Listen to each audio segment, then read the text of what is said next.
जय गुरुदेव, जय गायत्री माता। 29वां अध्याय रासलीला का आरंभ।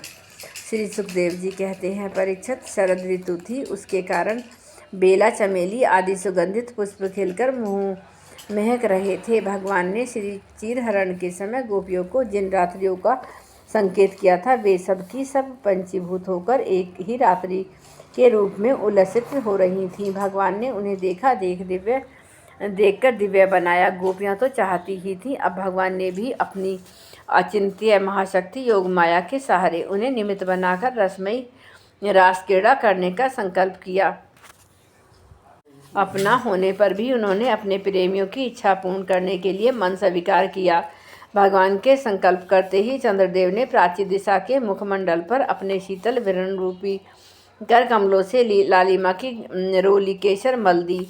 जैसे बहुत दिनों के बाद अपनी प्राण प्रिया पत्नी के पास आकर उसके प्रियतम पति ने उसे आनंदित करने के लिए ऐसा किया हो, इस प्रकार चंद्रदेव ने उदय होकर न केवल पूर्व दिशा का प्रत्युत संसार के समचर अचर प्राणियों का संताप, जो दिन में शरतकालीन प्रखर सूर्य रश्मियों के कारण बढ़ गया था, दूर कर दिया। उस दिन चंद्रदेव का मंडल अखंड था। पूर्णिमा की रात्रि थी। वे नूतन केसर के समान लाल लाल हो रहे थे। कुछ संकोचित मिश्रित अभिलाषा से युक्त जान पड़ते थे। उनका मुखमंडल लक्ष्मी जी के समान मालूम हो रहा था। उनके कोमल किरणों से सारा वन अनुराग के रंग में रंग गया था। वन के कोने कोने में उन्होंने अपने चांदनी के द्वारा अमृत का समुद्र उड़ेल दिया था।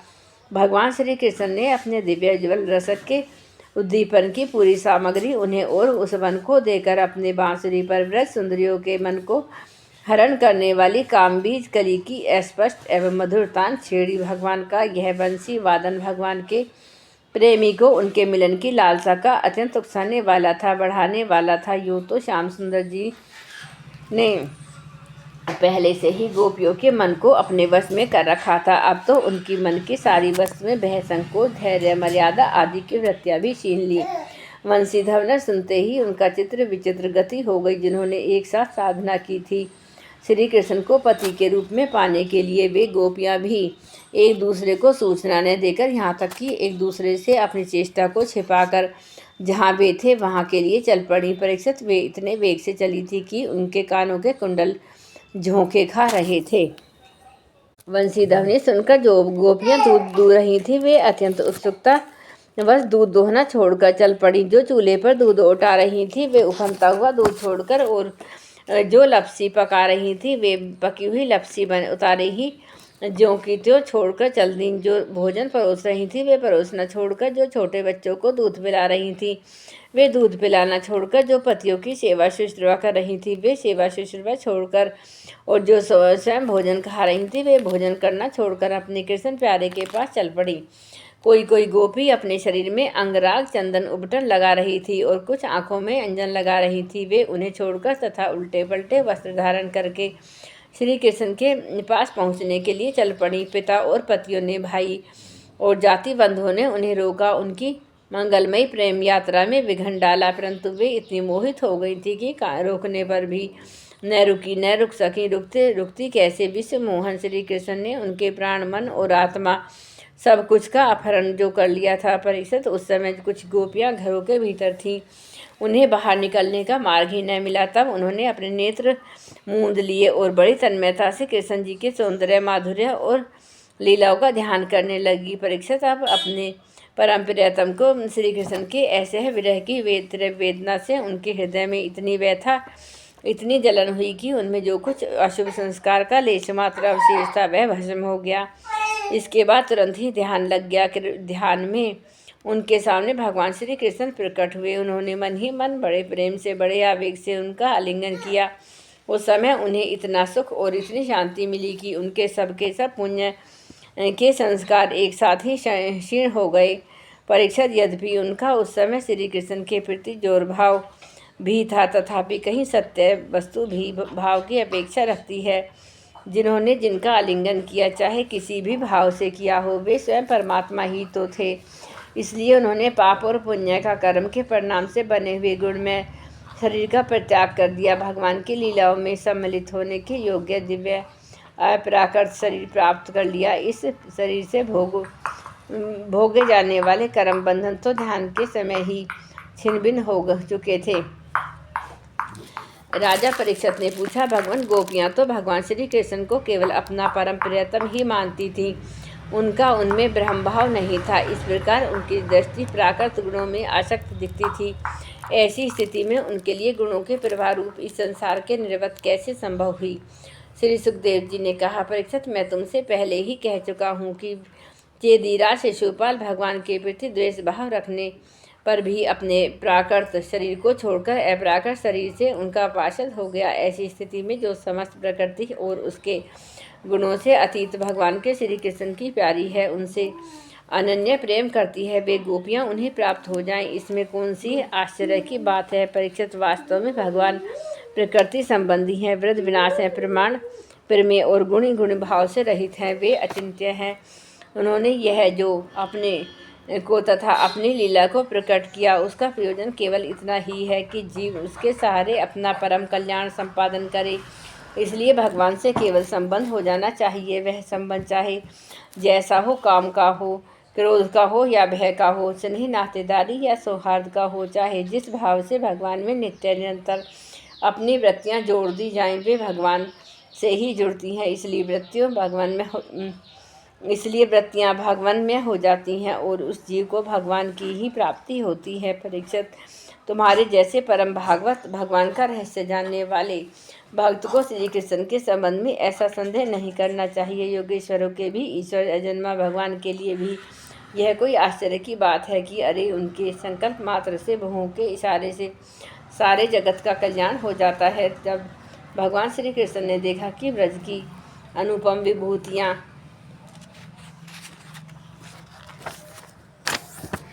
गोपियाँ मेरे बिल्कुल पास आ गई हैं, तब उन्होंने अपनी विनोद भरी वाक चातुरी से उन्हें मोहित करते हुए कहा, क्यों न हो भूत, भविष्य और वर्तमान काल के जितने वक्ता हैं, वे ही तो सर्वश्रेष्ठ हैं। भगवान श्री कृष्ण ने कहा, महाभाग्यवती गोपियों, तुम्हारा स्वागत है। बतलाओ, तुम्हें प्रसन्न करने के लिए मैं कौन सा काम करूं? ब्रज में तो सब कुशल मंगल है, न कहो इस समय यहाँ आने की क्या आवश्यकता पड़ गई? सुंदर गोपियाँ, रात का समय है, वह स्वयं ही बड़ा भयावना होता है और इसमें बड़े बड़े भयावह व जीव जंतु इधर उधर घूमते रहते हैं। अतः तुम सब तुरंत ब्रज में लौट जाओ।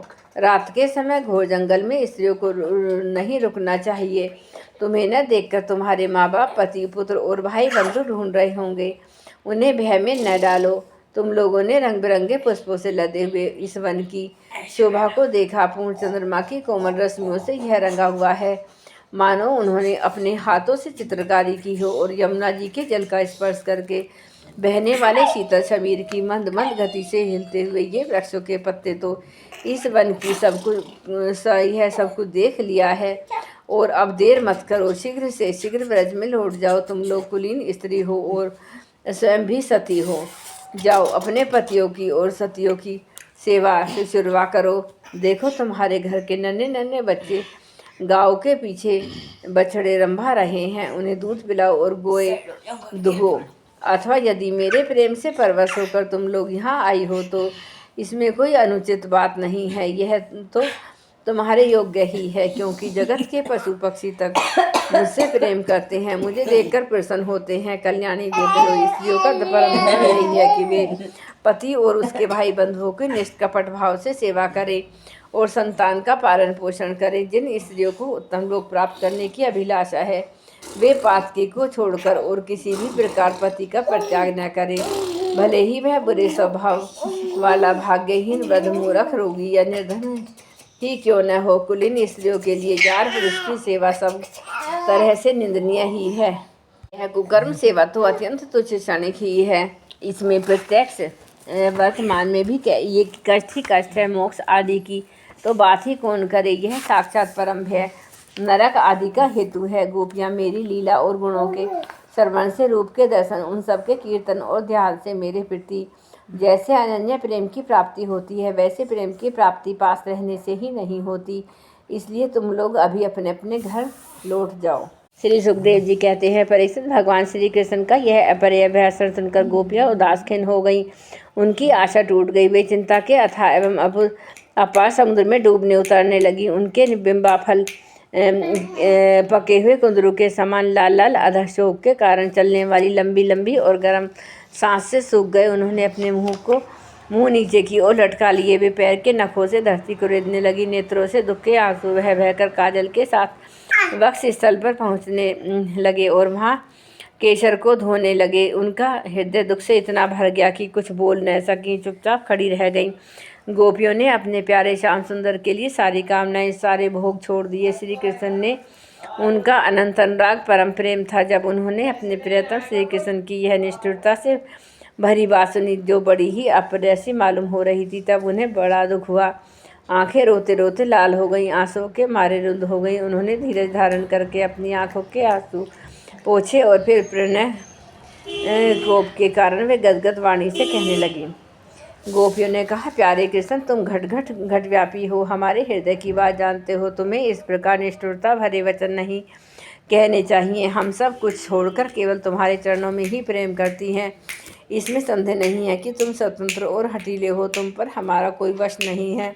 फिर भी तुम अपनी ओर से जैसे आदि पुरुष भगवान नारायण कृपा करके अपने मुमुक्ष भक्तों से प्रेम करते हैं, वैसे ही हमें स्वीकार कर लो।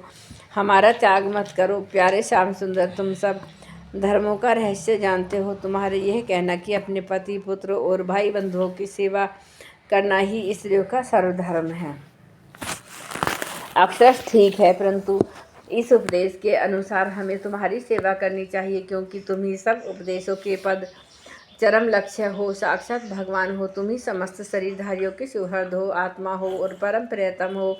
आत्मा ज्ञान में निपुण महापुरुष तुमसे ही प्रेम करते हैं, क्योंकि तुम नित्य प्रिय एवं अपने ही आत्मा हो।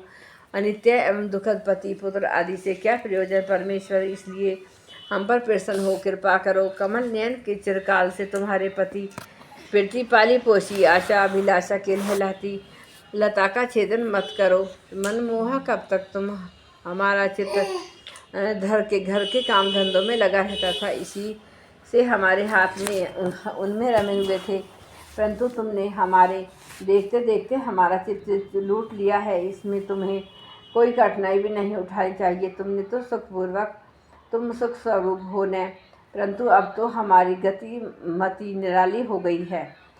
हमारे ये पैर तुम्हारे चरण कमलों को छोड़कर एक पग भी हटने के लिए तैयार नहीं हट रहे हैं।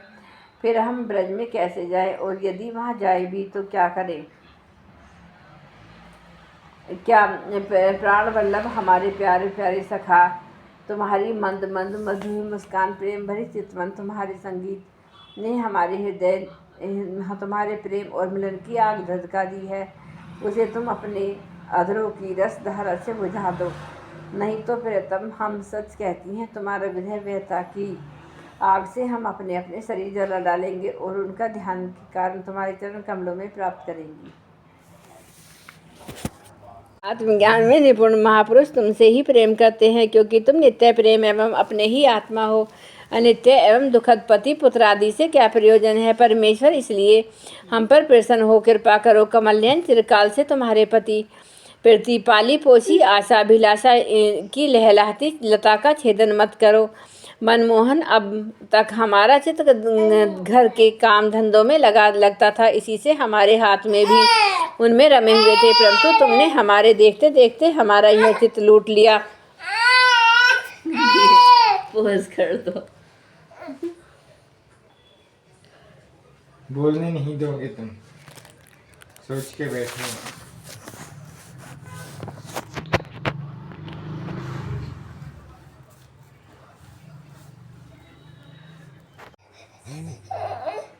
शर्म नहीं आती तुझे? तो हलवाई सा एक हाथ में दे दो, चाहे तेरे कढ़ाई का वो पलटा पूरी तार देगा सारी, और सूखे आलू बना देगा। इसे सूखे आलू पूरी का ठेका दे दें।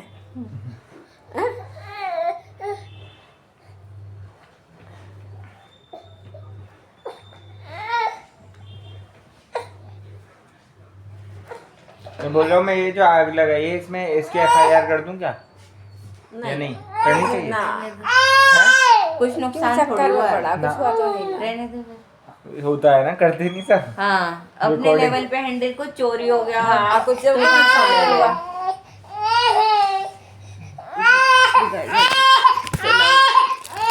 चिल्लाएगी। अगर यहीं पर ही।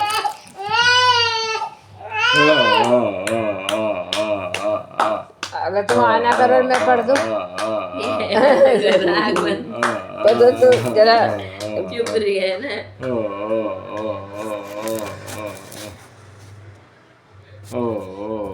अब सुनो। प्यारे कमल नयन, तुम वनवासियों के प्यारे हो और वे भी तुमसे बहुत प्रेम करते हैं। इससे प्राय तुम उन्हीं के पास रहते हो। यहाँ तक कि तुम्हारे जिन चरण कमलों की सेवा का अवसर स्वयं लक्ष्मी जी को भी कभी नहीं मिलता है, उन्हीं चरण कमलों का स्पर्श हमें प्राप्त हुआ है। जिस दिन यह सौभाग्य हमें मिला और तुमने हमें स्वीकार करके आनंदित किया, उसी दिन से हम और चुप चुप बिल्कुल बिल्कुल चुप